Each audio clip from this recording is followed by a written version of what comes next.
Hello బాగున్నారా? ఈరోజు నేను మీకు ఒక కథ చెప్పుతున్నాను. అది కుందేలు తాబేలు కథ. కుందేలు అడవిలో ఆహారం సేకరించి దగ్గరలో ఉన్న ఒక చెరువు దగ్గరకు వస్తుంది. ఆ చెరువు దగ్గర ఒక పెద్ద చెట్టు ఉంటుంది.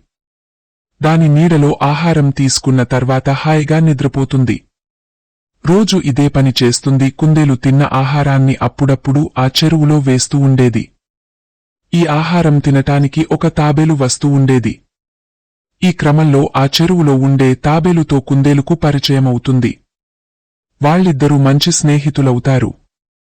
ఒకరోజు కుందేలు తాబేలు కంటే నేనే గొప్పదాని అని తెలియజేయాలి అనుకుంటుంది. ఆ రోజు ఆహారం తీసుకుని ఆ చెట్టు దగ్గరికి వచ్చిన కుందేలు నీళ్లలో నుంచి బయటకు వచ్చిన తాబేలుతో ఇట్లా అంటుంది. కుందేలు తాబేలుతో మన ఇద్దరిలో ఎవరు గొప్ప అని అడుగుతుంది. అందుకు తాబేలు నువ్వే గొప్పవాడివి అని అంటుంది. అందుకు ఇష్టపడని కుందేలు ఏ విధంగా గొప్పవాడినని అడుగుతుంది. అందుకు తాబేలు ఆలోచించి నీవు నాకంటే బాగా పరిగెత్తగలవు అని చెబుతుంది. తనకు కావాల్సిన సమాధానం రావడం చూచి అయితే మనిద్దరం పరుగు పందెం పెట్టుకుందాం అని అడుగుతుంది కుందేలు. గెలవలేని తెలిసి కూడా తాబేలు స్నేహితుడు అడిగాడు కదా అని ఒప్పుకుంటుంది. కుందేలు తాను అనుకున్నది జరిగిందని మనసులో ఆనందిస్తుంది. ఇద్దరికీ తెలిసిన ఒక ప్రదేశాన్ని చేరుకోవాల్సిన దానిగా నిర్ణయించుకొని ఇక పరుగు పందెం మొదలు పెడతాయి. అందరికీ తెలిసినట్టే కుందేలు వేగంగా పరిగెత్తుతుంది. తాబేలు నిదానంగా వస్తుంది. పరిగెత్తి అలసిన కుందేలు తాబేలు రావడానికి చాలా సమయం పడుతుందని దగ్గరలోని చెట్టు దగ్గర నీడలో పడుకుంటుంది. గురక పెట్టి మరీ నిద్రపోతుంది. ఎంత సమయం నిద్రపోయినది కూడా తెలియనంతగా అదే చెట్టుపై నుంచి మంచి నిద్రలో అటు ఇటు ఊగుతూ కొమ్మ మీద నుంచి ఒక ఊడత కుందేలు మీద పడుతుంది. దెబ్బకు మెలకువ వచ్చిన కుందేలు చుట్టూ చూస్తూ ఎదురుగుండా ఉన్న ఊడతను తాబేలు ఇటువైపు ఏమన్నా వెళ్ళిందా అని అడుగుతుంది. అందుకు ఊడత దాన్ని చూస్తూనే నేను నిద్రలోకి జారుకున్నాను అని చెబుతుంది. ఆ మాట వింటుంతోనే కుందేలు గుండె గుభేల్మంది. హడావిడిగా అక్కడి నుండి పరిగెత్తుకుంటూ వెళ్లిపోతుంది. కుందేలు దాన్ని చూస్తున్న ఊడతకి ఏమీ అర్థం కావట్లేదు. పరిగెత్తుతూ వెళ్తున్న కుందేలుకు దూరంలో వాళ్లు నిర్ణయించుకున్న ప్రదేశాన్ని దాటుతూ తాబేలు కనపడుతుంది. తాబేలును చేరుకున్న కుందేలు ఓటమిని అంగీకరించడం ఇష్టం లేక తాబేలుతో నేను నిద్రపోయాను కాబట్టి ఈ పందెంలో నువ్వు గెలిచావు అని చెబుతోంది. ఎట్లాగా అయిన గెలిచి తన గొప్పతనమేంటో తెలియజేయాలని అనుకుని మళ్లీ పరుగు పందెం చేయాలని అంటుంది. దానికి తాబేలు నవ్వుకుంటూనే అంగీకరిస్తుంది. మరొక రోజు ఇద్దరు కలిసి మళ్లీ పరుగు పందెం మొదలు పెడతారు.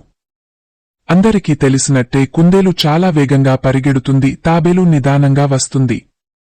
కుందేలు పరిగెత్తి అలసిపోయి ఆకలివేసి దారి మధ్యలో ఆహారాన్ని సమకూర్చుకుని చక్కగా చెట్టు కింద కూర్చుచోని ఉంటుంది. ఆహారం తీసుకోవడం వల్ల చల్లగాలికి చెట్టుకు అనుకోగానే మంచిగా నిద్ర వస్తుంది.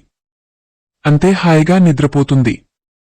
తాబేలు తన దారిన తాను వేగంగా నడుచుకుంటూ పోతుంది.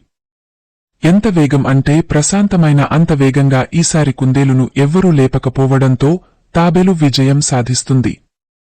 సాయంత్రానికి మెలకువ వచ్చిన కుందేలు తాబేలుకి మొహం చూపించలేక వెళ్లిపోతుంది.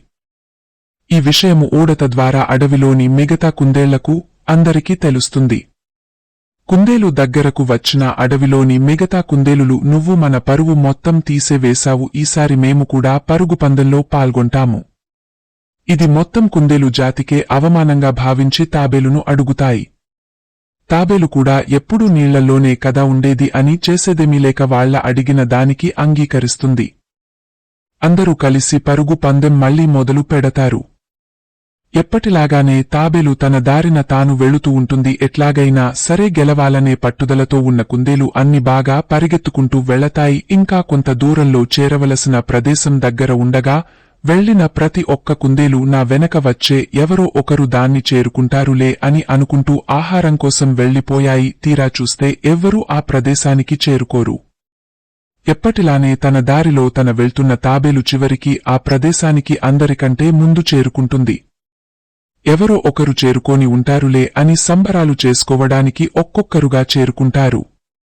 తీరా అక్కడ తాబేలును చూసి అన్ని అవాక్కు అవుతాయి.